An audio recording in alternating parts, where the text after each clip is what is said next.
Hola a todos, les damos la bienvenida al episodio número 10 de Historias al Diván, analizando historias por el bien de la humanidad.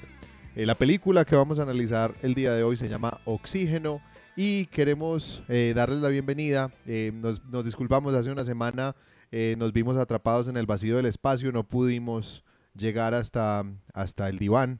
Entonces, bueno, sin ir más lejos, los invito a saludar. En el primer cojín del diván tenemos a Ani. ¡Soy un clon! Miranda. Sí, muchos me dicen que soy un clon de mi hermanito aquí presente, pero en general me gustó mucho la película, aunque debo confesar que hubo partes que me tocó empezar a hacer otra cosa porque el estrés ya me tenía a punto de apagarla. Está muy bien. En el segundo cojín tenemos a Carlos. Atención, cualquier daño intencionado a una unidad de criosalid es un delito federal punible con 10 años de prisión. Barba. Me vale que eso, me cae que la voy a destruir porque efectivamente estoy desesperado con esta película que, híjole, qué angustia de plano. Bueno, y en el tercer cojín del diván tenemos a Olga. ¿Quieres un sedante? Echavarría. Spoiler, pues desde el principio con lo de soy un clon, ¿no? Ah, sí, total. Les dañaste la magia a cualquiera que no haya visto la película. Sí, sí. Pero bueno, sí, a mí me gustó en general, me parece una buena película. Tengo mis dos o tres cosillas que como siempre eh, no me cuadran, pero en general fue una buena película y además me encanta que estemos saliendo de Hollywood hacia el cine francés y hacia otras propuestas, porque es muy bueno que las personas que están interesadas en el cine sepan que hay otros universos, hay otros estudios, hay otras visiones del cine, no solamente la que maneja Hollywood. Entonces, eso me encantó de este episodio de hoy, que vamos a hablar de películas no Hollywood, que es otra propuesta diferente. Sí, yo estoy completamente de Una película acuerdo. francesa, Una película francesa con para una variar, tremenda actriz que es tremenda increíble actriz. lo que en una Sí, película donde ella es prácticamente es la única persona que realmente está en escena, es la única. Hay momentos donde Exacto. ajá. muestran flashbacks, pero ella es la única que está en escena todo el tiempo. Y desde que la vi, inmediatamente pensé en esta película de Malditos Bastardos y no me la podía quitar de la cabeza. Bastardo La sin gloria. comparación del trabajo que hizo en Malditos Bastardos, pero Sí, sí, yo una también. gran actriz la muchacha, definitivamente. Lo otro es que por ahí vi que esta película fue hecha en pandemia y que se nota demasiado porque precisamente ella es la única actriz en el set.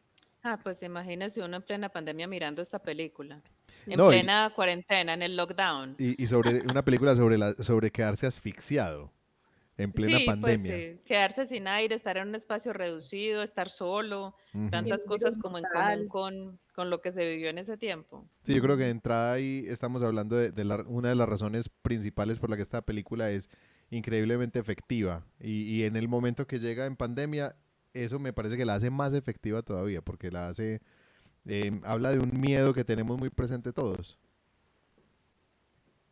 Bueno, Eso entonces sí. los invito a que empecemos hoy con la construcción de mundo, con Ani Miranda. Sí. A mí me pareció muy interesante. Primero la propuesta, yo creo que es un tema que la gente ha hablado en muchas ocasiones. Primero la clonación. Digamos que siempre se ha hablado sobre la clonación humana, porque sabemos que ya hubo clonación en animales, tuvimos a Dolly, pero la clonación humana, digamos que ha sido como siempre el fin. En este mundo nos encontramos un lugar en el que se encontró la manera de hacerlo posible, pero que la parte más difícil era la de transmitir las memorias, los recuerdos. Así que no solamente clonaron esta vez al ser físico, sino al ser mental, por medio de pulsos electromagnéticos. Eso obviamente no está todavía a nuestro alcance, pero es algo que le aporta mucho porque ella empieza a darse cuenta que a pesar de ella tener los recuerdos de la persona que fue su originaria, ella decide ser alguien diferente y decide vivir por su cuenta. Eso por una parte. Por otra parte también tenemos lo del planeta Wolf 1061C, que investigué que sí existe, Ajá. que sí habla de que lo de las condiciones de los ciclos solares es cierta, pero que todavía no se sabe que es habitable, solo se sospecha que es habitable, precisamente por la posición del planeta y porque solamente una franja de él tiene acceso a luz solar. Eso también es muy interesante, el hecho de que bueno, también la exploración de mundos alternativos es algo que ha estado presente precisamente porque sabemos que en algún momento la Tierra no nos va a aguantar con el ritmo que llevamos.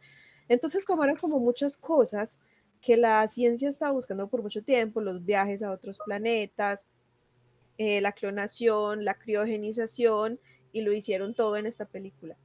Personalmente, para mí la parte de la criogenización me parecía terrible, sobre todo por las agujas. Les encantaban las agujas en esta película y yo le tengo mucha resistencia a las agujas. Así que para mí era como quitar la vista cada que aparecía una aguja, pero digamos que lo explicaban muy bien.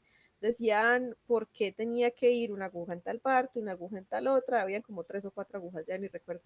Pero para mí fue una construcción muy sólida de lo que fue la realidad del personaje y también del mundo, porque también hablan de una parte que es el abandono del Estado. A ella el Estado la abandona, ya la habían dado por perdida, y a ella como a muchos otros con lo del choque del asteroide muchas cápsulas se perdieron, pero para tener una nave tan grande también daba a pensar que ellos se habían contemplado la posibilidad de perder muchas cápsulas. Creo que es algo que pasaba parecido con esta película de Don't Look Up, y es que era como tratemos de que sobrevivan los más posibles. Ya los que lleguen, pues qué bueno, los que no lleguen tampoco importa mucho. Y eso se ve mucho cuando ella pide ayuda, que la policía está evitando que ella pida ayuda porque no quieren causar un pánico global por algo que ya todos, digamos, intuyen de alguna manera. Y eso es algo que también trataba la película de Don't Look Up. Eso es como lo que vi en primera instancia de la construcción del mundo. Sí, muy interesante la construcción de este mundo. A mí, en la parte de la construcción como tal, me encantó que nos construyen un espacio súper abierto en un espacio requete confinado. O sea, nos hablan de una película en el espacio, pero estamos en la confinación de lo que pareciera un ataúd. Em, Coffin. y de nuevo, o sea, a lo que decía Olga, que yo hice un spoiler desde el principio, obviamente todos los que ya llegan a nuestro podcast, ya que ya lo conocen, y me disculpan si es la primera vez que llegan a nuestro podcast porque les hice el spoiler de una, en nuestro podcast hablamos con spoilers de principio a fin en cada una de las películas.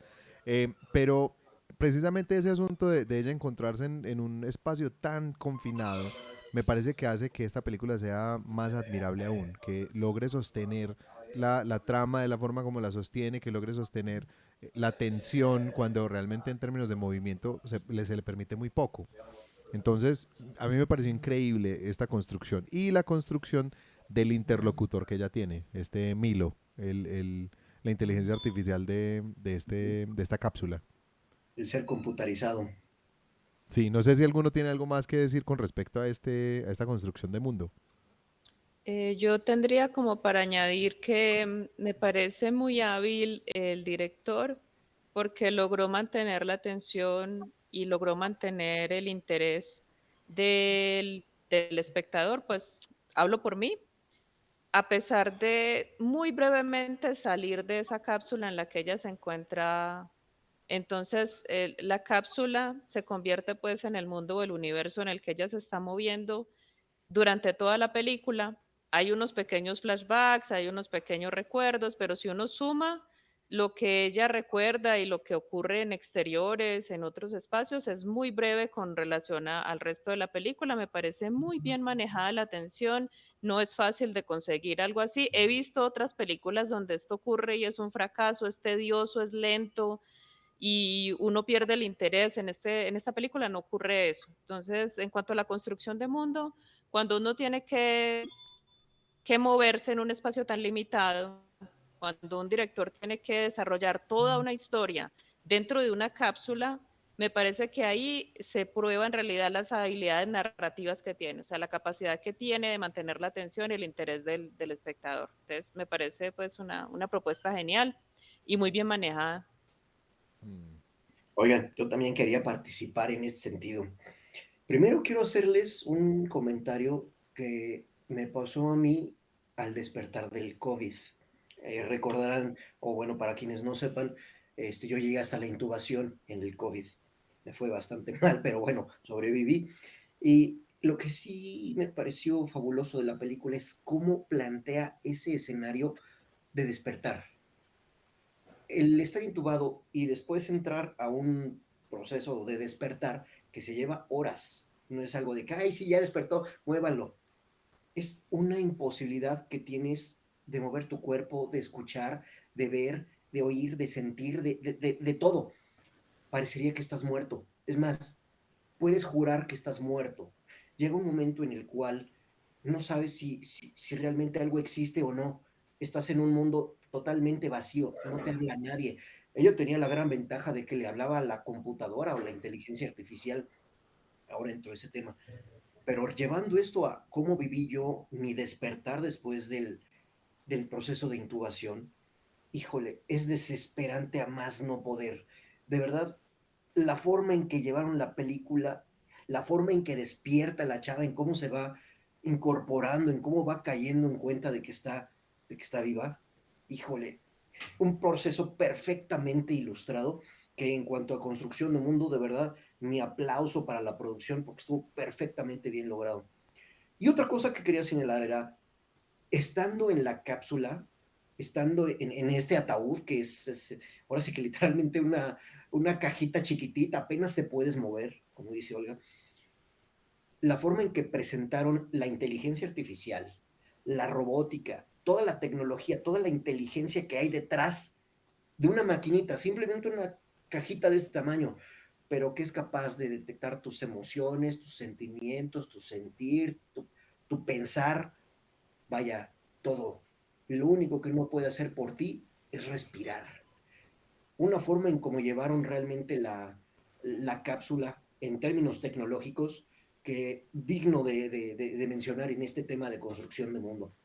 Me fue asombroso, me fue maravilloso, pero también como tecnólogo digo, oye, pues es que eso casi ya lo tenemos. Hemos visto a lo largo de estos últimos años aparatos que nos hablan. Hoy podemos hablar, oye Siri, ¿quieres X cosa? Y Siri te contesta, o Siri o Alexa o Google, o el que le quieran decir. Realmente ha sido el avance tal, con Cortana, por ejemplo, de Microsoft, ha avanzado tanto. Miren, ya Siri aquí me está escuchando. Nada, Siri, gracias. ¿Cómo nos ha alcanzado la fuerza humana para desarrollar esta tecnología? Me cae que yo no entiendo cómo alguien pudo haber inventado una computadora sin tener una computadora. Pero ya que ya la tenemos, ¿qué tanto podemos hacer? Es un poder increíble lo que llegamos a tener. Y también recuerdo una situación muy interesante. A la hora de que sale el brazo, de que le quiere inyectar y que es un brazo mecánico, es un brazo con motorcitos y con tres cositas elementales, tres herramientas simples. No tengo una respuesta para eso. Gracias, Siri. Dime si te Nada. puedo ayudar con Ah, otra. Disculpen a Siri. hablando de la tecnología, ¿cierto? Hablando de estos, Ella no se podía quedar por fuera. Palancas, bueno, excelente. Eso va a fulcros, quedar maravilloso en la grabación. Ujú. palancas, fulcros, poleas, máquinas simples que tienen años existiendo. Y en base a eso es como estamos construyendo esta tecnología. Digno, perfectamente digno de la producción. Un aplauso, un reconocimiento, porque la construcción de cómo llevaron a cabo esa cápsula, increíble, fascinante. Yo acabé muy decepcionado del estar en ese mundo, de estar encerrado, de estar atorado, me refiero a mi despertar, y lo reviví ahorita con la película. Una construcción de mundo perfectamente bien realizada. Mis felicitaciones a la producción. Bueno, yo quiero empezar a traer como este tema, porque cuando se habla de inteligencia artificial, hay muchísima tela por cortar y es un tema que ha tenido discusiones éticas, filosóficas, científicas por todas partes. Antes de llegar a la parte de la inteligencia artificial, yo quisiera que hablemos un poco acerca de esta mujer. Em, Me parece que vale la pena primero que le damos la trama. IMDb nos dice, una mujer se despierta en una cámara criogénica sin ningún recuerdo de cómo llegó allí. Mientras se está quedando sin oxígeno, debe reconstruir su memoria para encontrar una salida a su pesadilla. Esa es la trama como nos la presenta IMDb. Una película dirigida por Alexandre Aja. Es muy gracioso porque este director, las películas por las que había sido reconocido antes de esta son en general muy malas. Son películas de animales asesinos. Si no me equivoco, fue el director de las películas de Piraña. Sí, Piraña 3D fue dirigida por este mismo director. Tiene algunas cuantas películas francesas y pues no es un director particularmente reconocido, es un director más bien desconocido, que no ha sido famoso por buenas películas, pero yo creo que en esta película tal vez nos está mostrando realmente de qué es capaz. Hay muchos directores que tienen en su haber películas no muy buenas, pero que cuando de alguna manera les entregan algún tipo de libertad creativa o cuando pueden plasmar realmente su visión, logran brillar. No sé si ese es el caso de Alexandre Aja en esta película, pero me parece que en esta película logra unas cosas increíbles. Por un lado, la interpretación de Melanie Laurent de una mujer que está tratando de recuperar sus recuerdos. Aquí es donde empieza para mí a mezclarse de manera muy interesante la diferencia entre la inteligencia artificial y la inteligencia humana. Porque estamos hablando de una mujer que es clonada, que lleva viva 12 años, de los cuales no ha estado despierta nunca, y se le hace una transferencia de memoria. Esto es un concepto que se ha mirado en otras películas, en películas sobre clonación. Es un tema pues recurrente de la ciencia ficción. Recuerdo mucho una que tuvo muy mala crítica, a mí me encantó, que fue Transcendence, con Johnny Depp, que es un científico que está investigando cómo transferir la memoria a un computador. Y unas personas que le tienen mucho miedo a la inteligencia artificial empiezan a tratar de persuadirlo que no lo haga, terminan haciéndole un ataque terrorista, le disparan con una bala que tiene radiación, él va a morir unos días después y ellos hacen finalmente el procedimiento para subirlo a él a un computador. El asunto es que una vez que se conecta a internet, él es una persona con acceso a toda la información del mundo. Tiene acceso a todas las redes, todo el conocimiento del mundo, lo tiene en altísima velocidad, mucho más alta que el cerebro, porque tiene todos los servidores del mundo funcionando conectados a su cerebro, a su mente. Entonces, cuando uno empieza a pensar en esa interfaz, y a mí me encantaba cuando estudiábamos psicología, que llegaba uno al punto, bueno, ¿cómo es esa interfaz entre la neurología y la psicología? Es que, y pienso que hay una metáfora que me encanta, es la conexión entre el hardware de un computador y el software. El software tiene que ver con esa interfaz de usuario, con lo que nosotros manejamos, con lo que vemos, con lo que está programado dentro de ese hardware. Y el hardware son las partes físicas. Entonces, ahí hablamos de neurología y Cielos. psicología.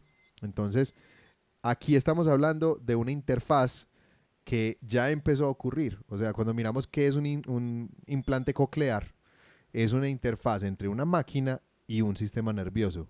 Y es el sistema nervioso interpretando impulsos eléctricos y traduciéndolos en señales que el cerebro puede entender. Entonces, el brinco de ahí a hacer una interfaz con el cerebro es un brinco que conceptualmente no es tan grande. A nivel de tecnología es otra cosa, pero a nivel conceptual es algo que es perfectamente posible y que un científico lo puede imaginar. Entonces, aquí llego a un punto que me encanta, es pensar la ciencia ficción. En la ciencia ficción hay siempre como esa pregunta de ¿y qué tal si? ¿Qué tal si nos planteáramos una comunidad de personas que están siendo transportadas a otro planeta tratando de repoblarlo? ¿Y qué tal si una de estas personas se despierta? ¿Y qué tal si podemos clonar a las personas? ¿Y qué tal si podemos trasplantar recuerdos en otra persona? ¿Y esa persona quién es? Y ahí incluso la religión entra a preguntarse ahí, ¿esta persona tiene alma?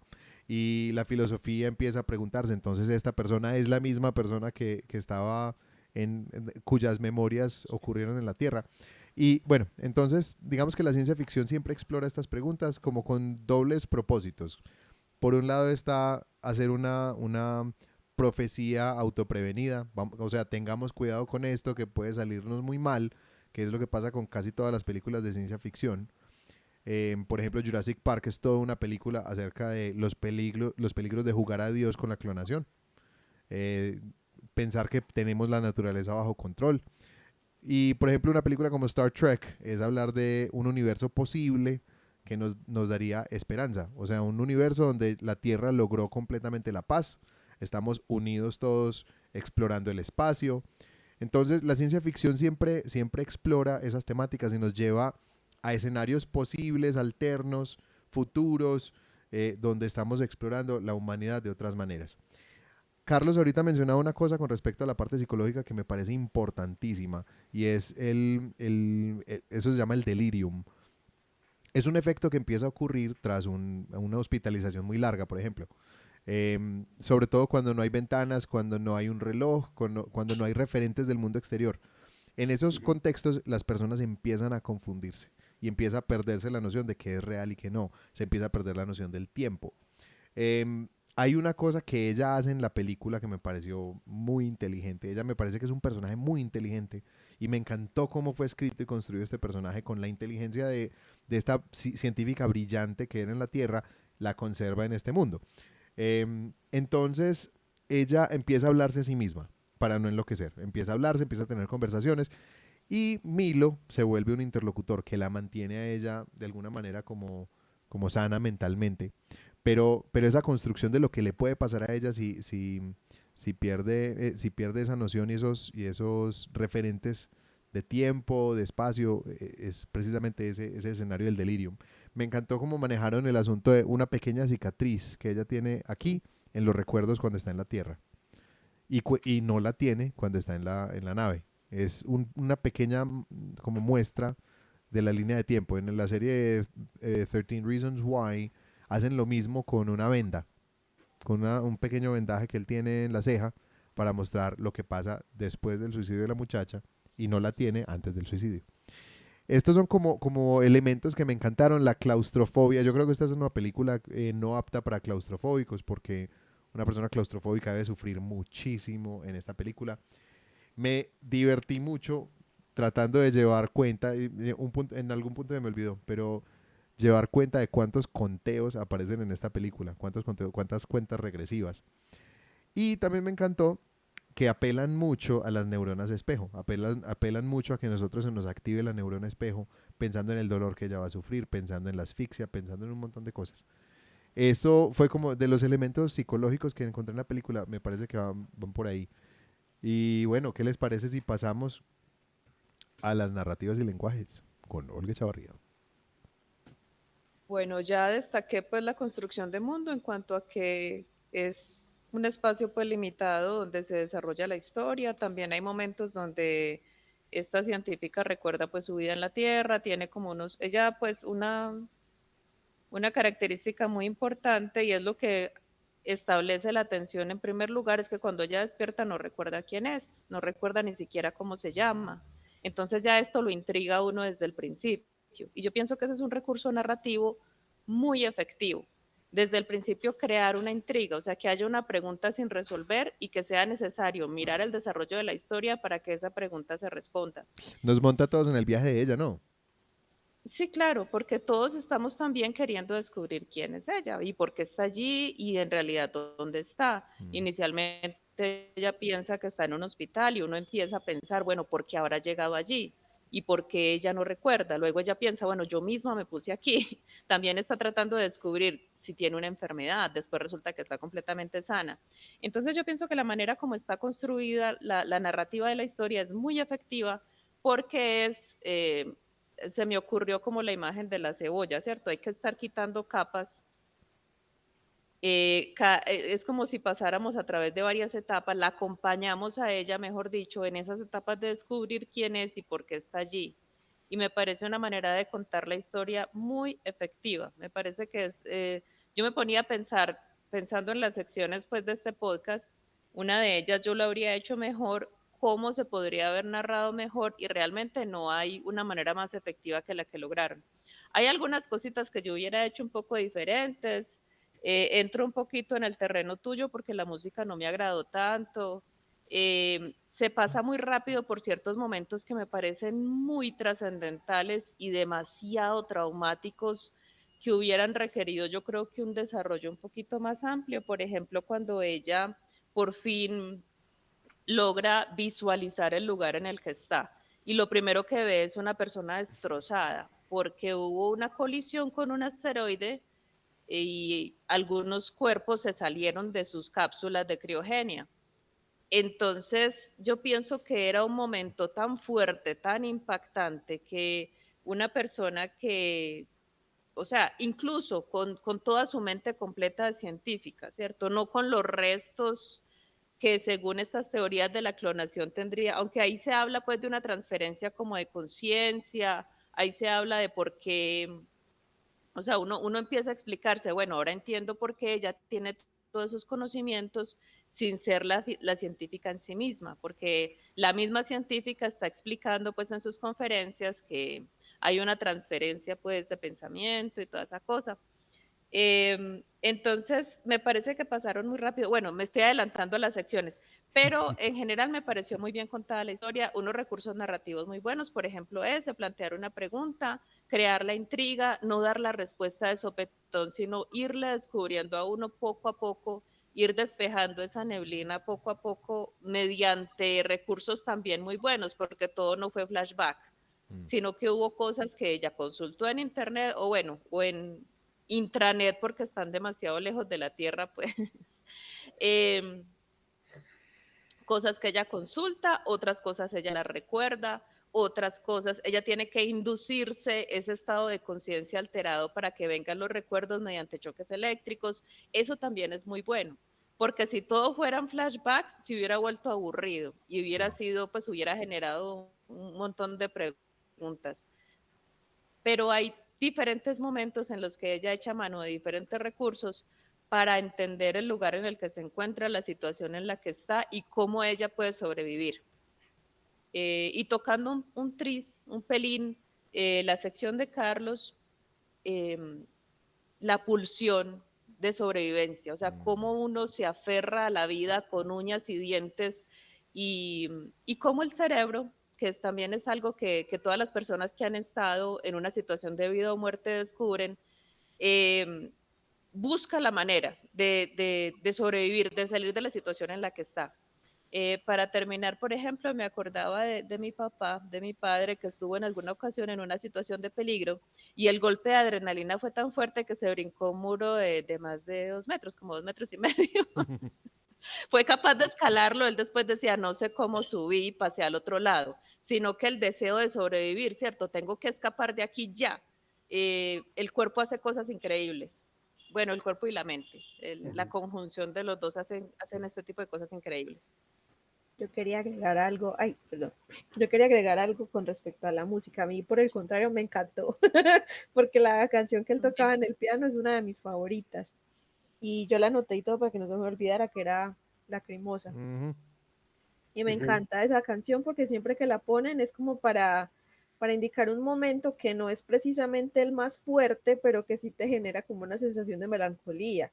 Y eso es Ujú. lo que yo veía que ella sentía cada que veía a Leo. Por eso para mí fue tan importante cuando la real Elizabeth le decía, Leo es la clave, busca a Leo, porque realmente Leo fue la clave, Leo fue la que fue, perdón, el que le permitió a ella no solamente atar cabos, sino desear vivir, porque ella decía, tengo este montón de recuerdos tuyos, pero no te conozco, entonces quiero conocerte, quiero vivir. Ujú. Yo quería hacer comentario también sobre este Lacrimosa, porque Lacrimosa es una obra o sea, la que nos tocaron aquí, hay muchas lacrimosas, pero la del Requiem de Mozart es una obra de una carga emocional altísima, em, que la tocan cada vez que de alguna manera están perdiendo la esperanza en esta película, que es algo que me parece que funciona muy bien a nivel narrativo, especialmente, y pienso que en este de pronto hay algo que queda faltando para el público general y es especialmente para que el que conozca la obra, porque la obra tiene no solamente la parte musical, sino hay un asunto de la letra. Esta obra es una obra coral, orquestal, es una... Perdón, Sí, las voces hacen mucha falta. O sea, esas partes en las que aparece Leo, sí. La música que no me gustó fue la parte espacial, de la sí. parte, o sea, pienso que se podría haber manejado mejor la parte cuando ya ella está descubriendo dónde está, porque la parte afectiva sí me pareció muy linda, que él tocara el piano. Mm, A mí también me encanta la lacrimosa, me encanta, me pone la piel de gallina, sí. sobre todo las voces, ¿cierto?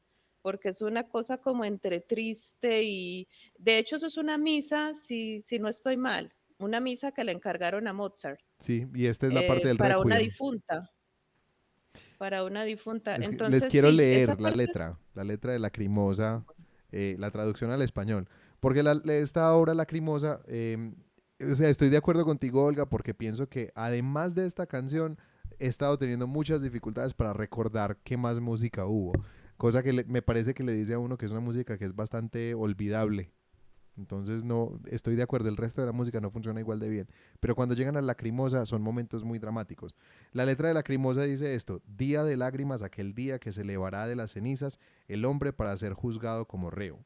Día de lágrimas, aquel día que se elevará de las cenizas el hombre para ser juzgado como reo. Perdónalo, Dios compasivo. Perdónale, piadoso Señor Jesús. Concédele el descanso eterno. Amén. Esa es la letra de Lacrimosa.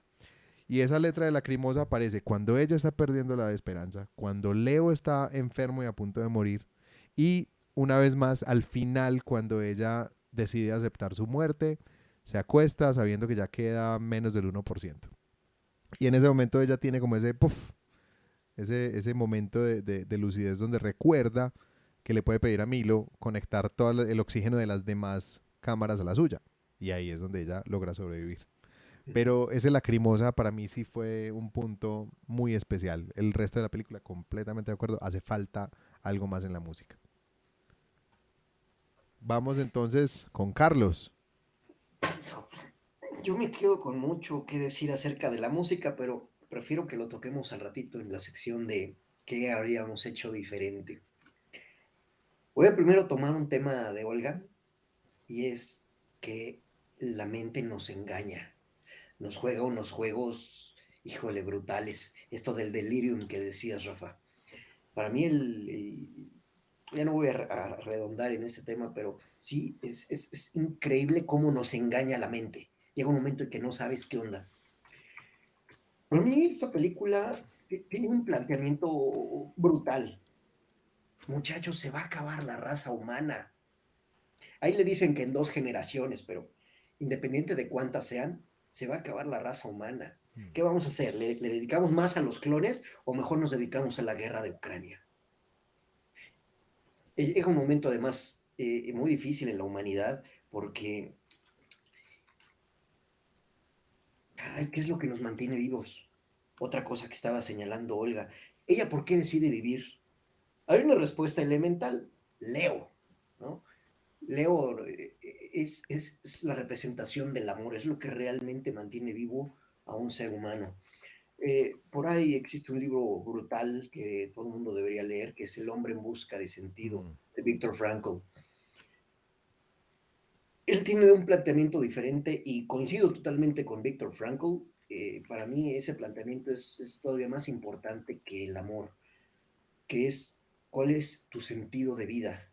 Y hay 2 razones. Una es porque tienes algo que hacer, y segunda, porque sabes que alguien o te necesita o te espera, que va de alguna manera ligado al amor, ¿verdad? Pero Víctor Franco lo plantea en un escenario un poco diferente.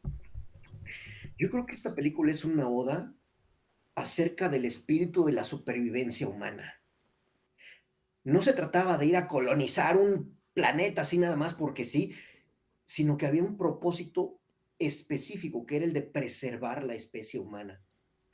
Y el objetivo específico tenía nombre, era un planeta, un posible, un planeta donde sea posible subsistir, no cualquier planeta, o sea, no podía ser Marte, no podía ser Júpiter, tenía que hacer un planeta Wolf, no recuerdo el nombre, pero como Annie, yo también lo investigué y me di cuenta que sí existía, y dije, oh, caray, qué interesante está esto, ¿no? No se puede sobrevivir en todo el planeta, solo en ciertas secciones del planeta.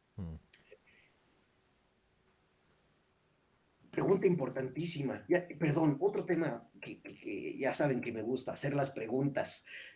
Ya saben que yo soy más el aspecto, ¿cuáles son las preguntas importantes? Más allá de las respuestas es, ¿qué preguntas? Y ella es una genio haciendo preguntas.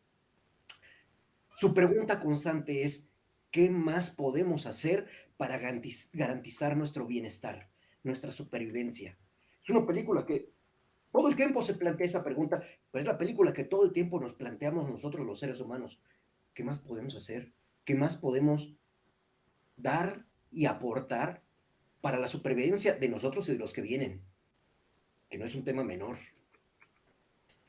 La película, por supuesto, plantea otro escenario muy importante, que es el pensamiento alternativo.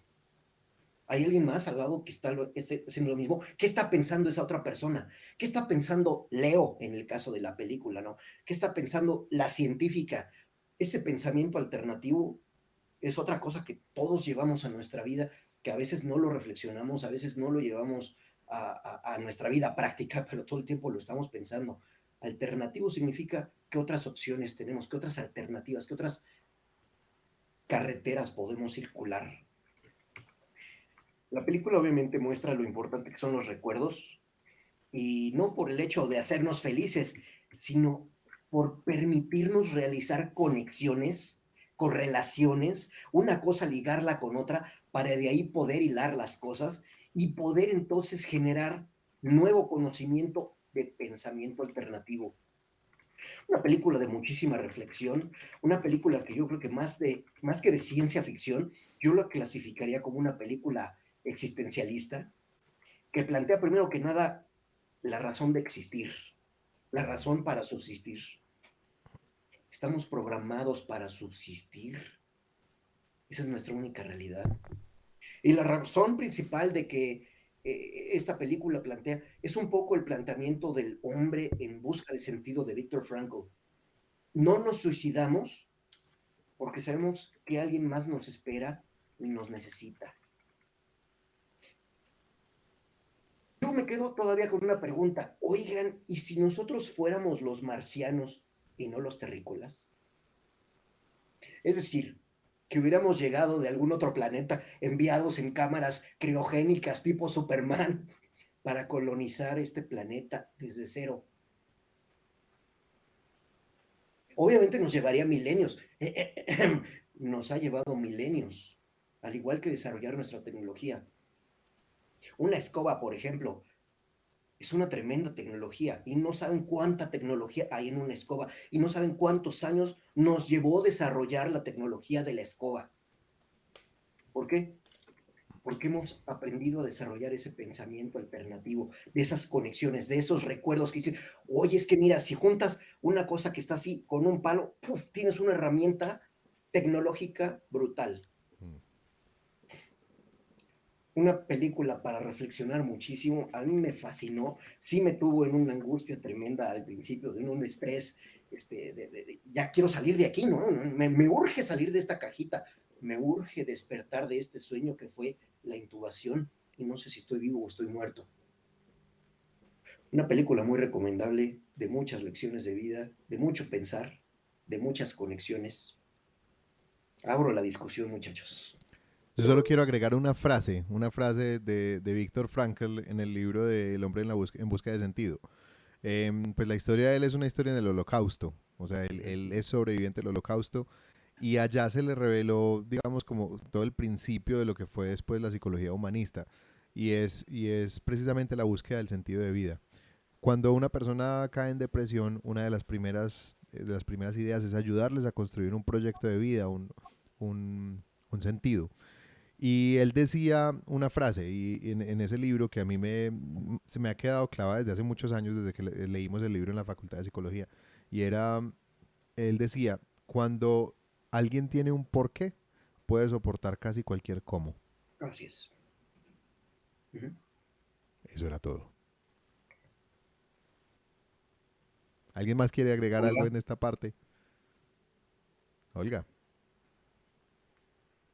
Sí, en cuanto a lo que me deja esta película, aparte de lo que ya mencioné, de que uno lucha con todas sus fuerzas y hasta las últimas consecuencias para sobrevivir, es que la película no habla de cosas imposibles. Hoy en día hay muchas teorías de que pues vamos hacia una extinción. Inclusive por ahí leí que en 50 años, con las tasas de natalidad cayendo, no va a haber japoneses. Y por ahí Elon Musk también está diciendo, ve, ahorita nadie quiere tener hijos, les parecen que las ciudades están superpobladas, pero eso no es así. Y bueno, uno se da cuenta que eso ocurre, por ejemplo, en Italia y España, que el campo está desierto y las ciudades son excesivamente grandes y costosas. Entonces no es realmente que haya demasiada gente, sino que en unos puntitos hay demasiada gente, pero el resto de la tierra está vacía. Bueno, ese es un punto. Otro, la criogenia. que tampoco es imposible, ni tampoco, hay gente ya congelada esperando a que surja una tecnología que les resuelva su problema de salud, hay gente ya también firmando documentos de que cuando muera o cuando esté en cierto estado lo van a congelar, en fin. Yo pienso que es algo que ya se está desarrollando, que esas cápsulas inclusive, hay un poco de fantasía allí que tal vez no sea del todo descabellada. Que no sea fantasía. Sí, lo de, por ejemplo, sancionar a la persona porque uno también podría llegar a una persona ahí en su cápsula, ¿cierto? Va y le aprieta uno ahí los botoncitos y si quiere deshacerse de la persona que está ahí, ¿cierto? Hay seguramente ya hay una Se nos congeló Olga. Híjole. Seguramente ya hay una manera, me imagino que es lo que iba a decir. Sí, una manera de criogenizar a las personas. Ya Bueno, volviste, mientras... Olga. Ah, ya. Me Ahí quedé estás. tildada, ¿cierto? Se te quedaste, Sí, seguramente hay Sí, una por acá me salió el letrerito de que se había perdido la conexión temporalmente. Bueno, ahí lo Sí, de otra la vez. población, otra vez me fui, Te escuchamos, Te pero no te escuchamos, sí. vemos. pero estoy tildada. Pero ya, ya. Bueno, lo de la población, sobre la criogenia, bueno, y de la inteligencia artificial, porque este sistema muestra como hasta dónde puede llegar la inteligencia artificial, pero que también tiene unas limitaciones, que son sistemas muy lógicos, que nunca van a conversar pues como un ser humano. Y bueno, yo lo habría hecho mejor, entonces digo que habría hecho yo mejor en cuanto a esa inteligencia artificial. Eso quería pues como añadir de que no es algo descabellado lo que plantea la película, son escenarios que se pueden presentar en esta realidad que vivimos, o sea, es una vislumbre de consecuencias a las que podríamos llegar en vista de los acontecimientos actuales, hacia dónde nos podríamos estar dirigiendo. Entonces, me gusta porque es la clase de película que lo pone a uno a reflexionar, ¿cierto? A pensar, ¿será que vamos para allá? Mm. Ani, ¿tienes algo que agregar aquí? Yo quiero resaltar un poco también lo que decía Carlos sobre el instinto de supervivencia. Muchas personas que dicen estar muy aburridas con su vida, que quieren acabar con su vida, llega el momento en que dicen no. Pero es precisamente porque es que tiene que ser ya algo demasiado profundo como para que una persona decida realmente quitar su vida. Porque es que el instinto de supervivencia es eso, un instinto, es algo primario. Así que también me parece que esto es una apología del humano. Habla mucho de lo que es el ser humano como tal. El ser humano busca siempre la manera, el ser humano busca sobrevivir y no por nada en este momento somos la especie dominante cuando antes éramos simplemente carnada para unas especies más amenazantes. Así que para mí también es eso. Hasta ella usó todo lo que pudo como herramientas, hasta las jeringas que le iban a inyectar cosas, hasta el brazo mecánico, incluso el hecho de que la electrocutara la cápsula, para ella era un motivo. E incluso cuando ella se vio al borde de la muerte fue que encontró la puerta y encontró su salida. Así que sí, eso era como lo que tenía para agregar. Bueno, entonces pasemos a nuestra sección de yo lo habría hecho mejor. Hay una cosa que se me ha venido ocurriendo a mí, yo creo que de cada película empecé a sacar una de estas y es que a casi todas estas películas le podemos dar un premio. En esta película yo tengo el premio al mejor juego de adivina quién, cuando ella está Mm, buscando a Leo. ujú. Sí, me llamó mucho la atención esa escena, Where me in the pareció. world is Carmen Sandiego? Ajá. Sí, me pareció muy gracioso. Where's Wally? Sí, Yo los jump scares, pues bueno, en esta película tuvo uno, que fue el momento en que ella decide por fin dejar que se vea a través de la ventana de Milo qué es lo que está pasando afuera. Entonces el jump scare que ahorita nos contó Olga de la persona con el cráneo destrozado y bueno, y la vista pues que tuvo. Que ahí conectaron con una cinematografía espectacular, un momento de cinematografía que a mí me encantó. Y es el momento en que muestran toda la nave, se alejan y nos queda la nave como un túnel y llegamos al túnel que se convierte en el ojo de ella. Me parece una toma hecha con un gusto muy especial. Me gusta mucho esa toma. Pero yo quiero que sí hablemos de esto. ¿Cómo lo habríamos hecho mejor? yo lo que habría hecho sería haber generado, a ver, en ese momento, yo digo que fue un jump scare muy desperdiciado, haber generado más tensión, porque es que para una persona que no está acostumbrada a ver una persona muerta, no es como tan fácil de, oh, bueno, te ignoro, miro el resto. Eso es como, me pareció que fue muy desaprovechado para dar la toma bonita, fue una toma muy bonita y una escena espectacular donde te muestra la nave, pero yo habría generado un poquito más de tensión antes de pasar al momento en que ella dice, bueno, está bien, no, ya, me calmo, tranquila, es otra persona, no soy yo. Y también el hecho de que hubiera mostrado más temor, porque es que, bueno, yo conté 20 cápsulas, pero pudieron haber sido muchas más, obviamente. Habría generado, no sé, más tensión en esa parte, como más temor a lo que le pasó. Mm.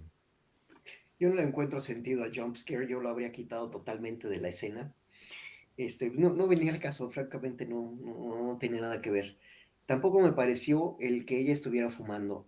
No tengo nada en contra de las personas que fuman, cada quien sabrá, pero yo creo que no aporta nada tampoco en la película el que ella fumara o no. Y que además me parecía que era adicta a fumar, ¿verdad? Este, la verdad es que yo quería hablar de la música. La música a mí me gustó mucho. Yo habría puesto, voy a mencionar algunas. Mencionaron ahorita Lacrimosa, me sonó muchísimo a Nightwish. No sé si conozcan por ahí a Nightwish. Claro. Claro que Un sí, grupo alemán de metal, No, no es buenísimos. finlandés. es finlandés, Ah, Sí. según yo eran, no sabía, No, pero sí. Es europeos. Nightwish. Sí, por Nightwish. allá No arriba. sabía la verdad. Pero bueno, Nightwish, buenísimo. Mm. Para mí me faltó música en particular de Spyro Gyra, de Vangelis. Mm. Recordar una película llamada Blade Runner de los ochentas, que realmente esa música se te clava en la mente. Mark Isham, un dato muy curioso, hay un álbum de Jean-Michel Jarre justamente llamado Oxygen, que fue de los 70, es 75, 76, un super álbum musical para quien lo quiera. Pero particularmente me hizo falta una canción de Billie Eilish que se llama I Don't Want to Be You Anymore. Para quienes no la conozcan, escuchen a Billie Eilish. Es prodigiosa, de verdad. Una música nueva, un concepto musical Mm. nuevo, increíble, pero particularmente esta canción, I Don't Wanna Be You Anymore, me parece que habría sido fundamental en esta película. Lástima que no la consideraron, que no la incluyeron. Evidentemente pues es de otro país, pero habría sido un hit ponerla en esta película. Se te habría quedado en la mente esa canción. Yo quiero en este también devolverme un poquito a lo que dije ahorita, que la banda sonora había sido muy olvidable. Tal vez hay bandas sonoras que no toman como el foco, no se vuelven el foco en la película, pero igual logran generar la atmósfera que se persigue. Pues yo no puedo decir que en ningún momento a mí la música de esta película me haya sacado de la película. Por el contrario, pienso que estuve inmerso completamente, sufrí con ella a cada paso del camino. Entonces, en ese sentido, puede que la música nunca haya sido figura, nunca me haya hecho figura. Solamente lo hizo cuando llegó Lacrimosa. Pero lo que hubo de fondo el resto del tiempo estuvo muy bien como una música como para generar atmósfera. En ese sentido, yo que hubiera hecho con la música, hubiera puesto menos. Hubiera dejado mucho silencio. Y hay muchas escenas en las que está solamente ella hablando con Milo. Yo hubiera hecho muchos momentos de silencio. Yo le hubiera quitado, que sí me pareció que era innecesario, las alucinaciones con los ratones. Ah, sí, Porque también. una cosa es el recuerdo, un recuerdo medio traumático, pero la alucinación no me parece, no ha pasado suficiente tiempo como para que entre ya ese momento del delirium de las alucinaciones. Ella no ha tenido suficiente tiempo para eso. Y bueno, y me encantó como esa exploración de entonces ella quién es. Si ya sabe que Liz Hansen es esa científica con la que ella pudo hablar, me hubiera gustado explorar un poco más ese momento en que ella se queda gritando, soy un clon, soy un clon. Me hubiera gustado ver cómo esa pregunta filosófica afectarla más. Y estoy de acuerdo con Annie con la del jump scare. ¿Cómo lo hubiera aprovechado yo? Porque ella al principio de la película tiene un momento en que se le eleva mucho el ritmo cardíaco y Milo le empieza a decir que está consumiendo oxígeno cada vez más rápido. Ella utiliza una pura técnica de respiración que se le enseña a los pacientes que tienen ansiedad para empezar a manejar esos ataques de pánico. Entonces, eso precisamente me parece que debió haber pasado en el momento del jumpscare. Si lo van a utilizar, entonces desarrollelo, pues como deje que ella entre en pánico, que eso le afecte el oxígeno, que nos generaría un momento de tensión más alto. Y sí, porque saber que ya a punto de acabársele el oxígeno está consumiéndolo todavía más rápido, que ella tenga que volver a recomponerse. Olga.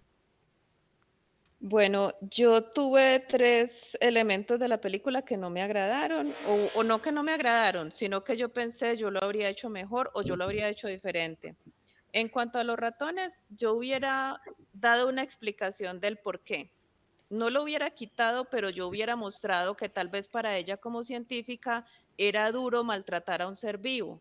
En estos laboratorios es una cosa desastrosa. Animales con la cabeza abierta, con cables cruzados, vivos, sufriendo. O sea, el sufrimiento de los animales en la ciencia es una cosa escalofriante que pues yo personalmente miro para otro lado y hago de cuenta que eso no existe, porque si yo me pongo a examinar esos casos y la gente que es animalista, hay gente que está especializada en tratar de rescatar esos animales que la ciencia tiene destruidos.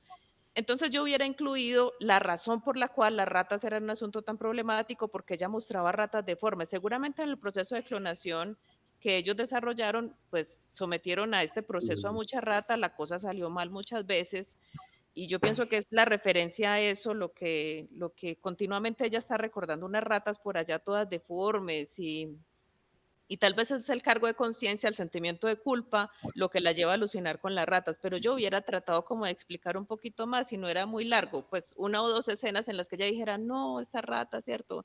No, no quiero causarles más sufrimiento, porque tenemos que hacer esto, algo así, ¿cierto? Eventualmente hay personas que inclusive se retiran de proyectos científicos porque no soportan ese tipo de cosas. Eso es uno. Dos, Milo, porque una película a la que yo no le encuentro nada que mejorar es Interestelar. Todo me parece perfecto, la música, las escenas, o sea, muy poquitas cosas, es que ni siquiera, pues tendría que sentarme a pensar mucho rato. Yo no la he visto, Eh, Olga. no, es ¿Me la una maravilla. recomendás? Totalmente. Y si pudiéramos hacer un episodio, aunque ya está tan quemada, porque todo el mundo habla de ella porque es demasiado buena.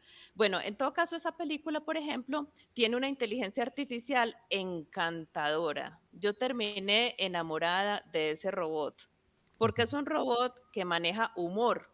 Es un robot que le hace chistes a la persona y se le puede graduar el nivel de humor. Entonces me encanta esa escena en la que el científico le está diciendo que o sea, él empieza hilarante y le empieza a bajar, entonces conforme él le baja, las bromas van cambiando de tono, se van haciendo, él le pone un nivel de humor como que para él sea tolerable porque está en una situación muy dramática.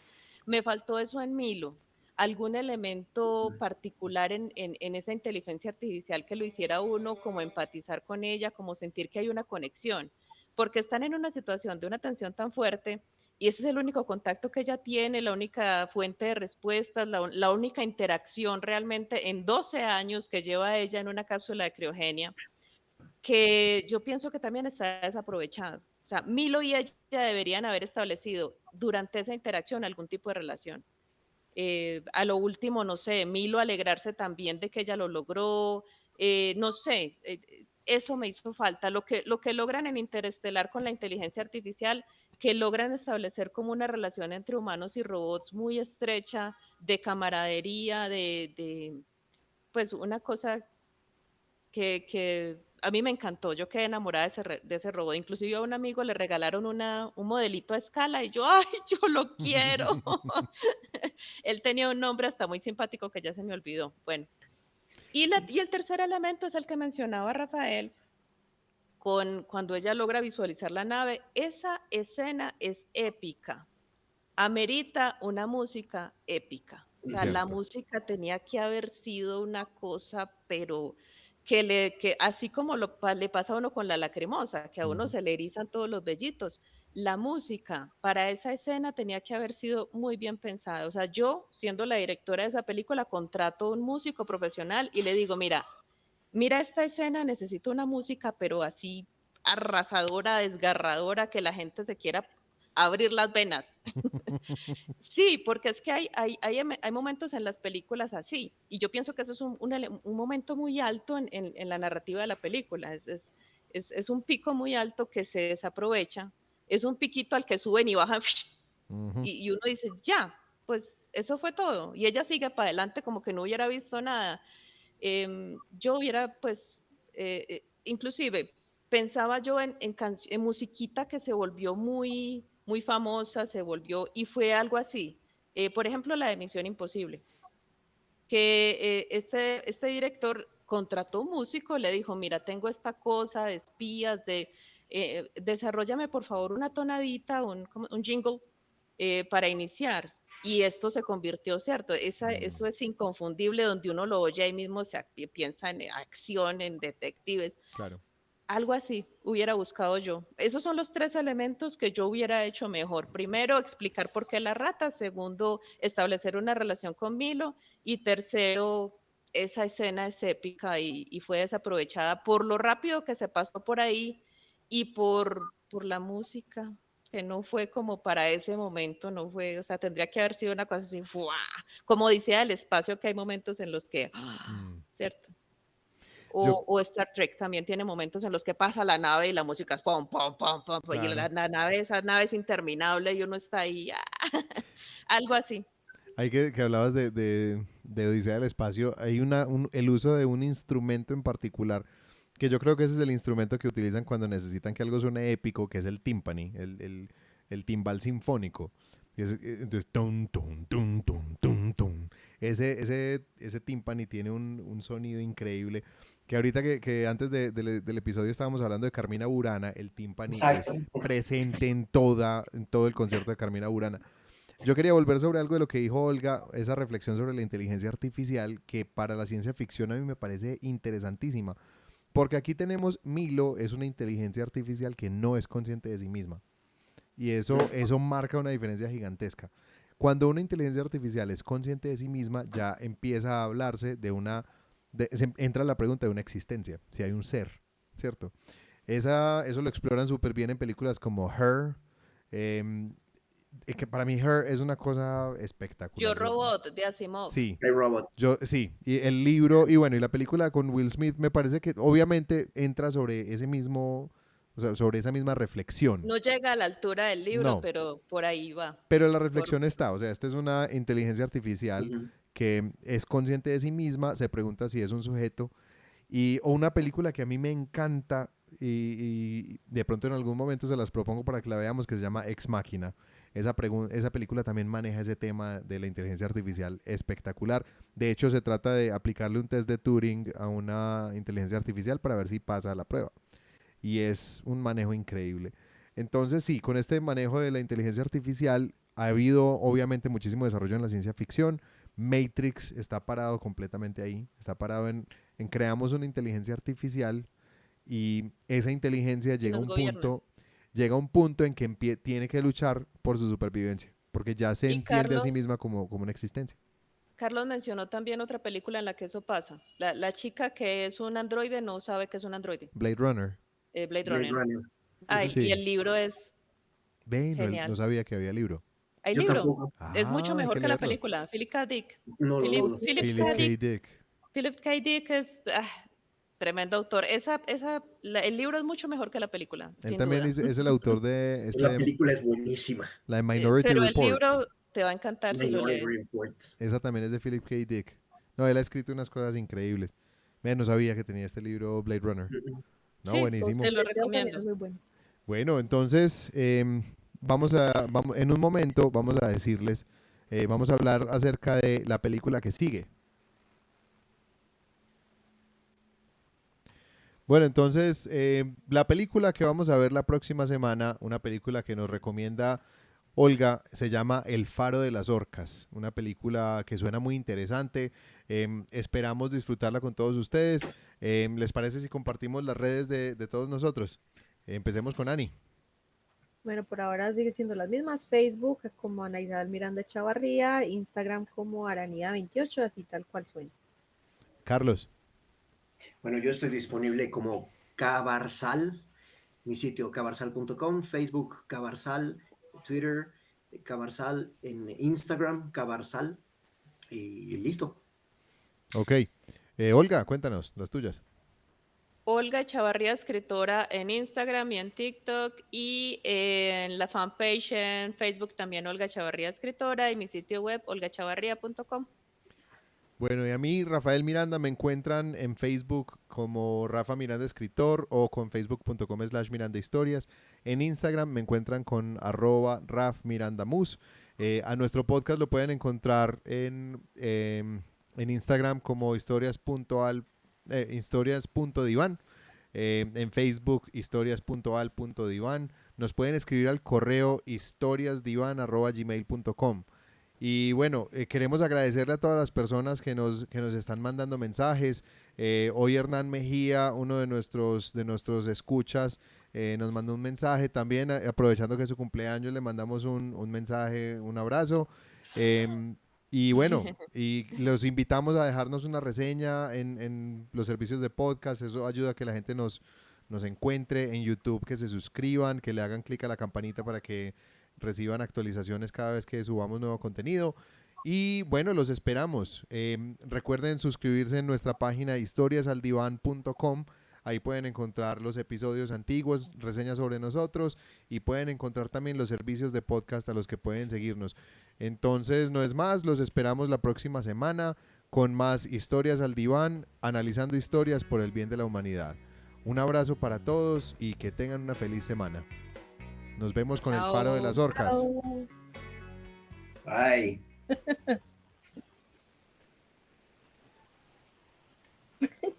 Carlos quedó como pirata.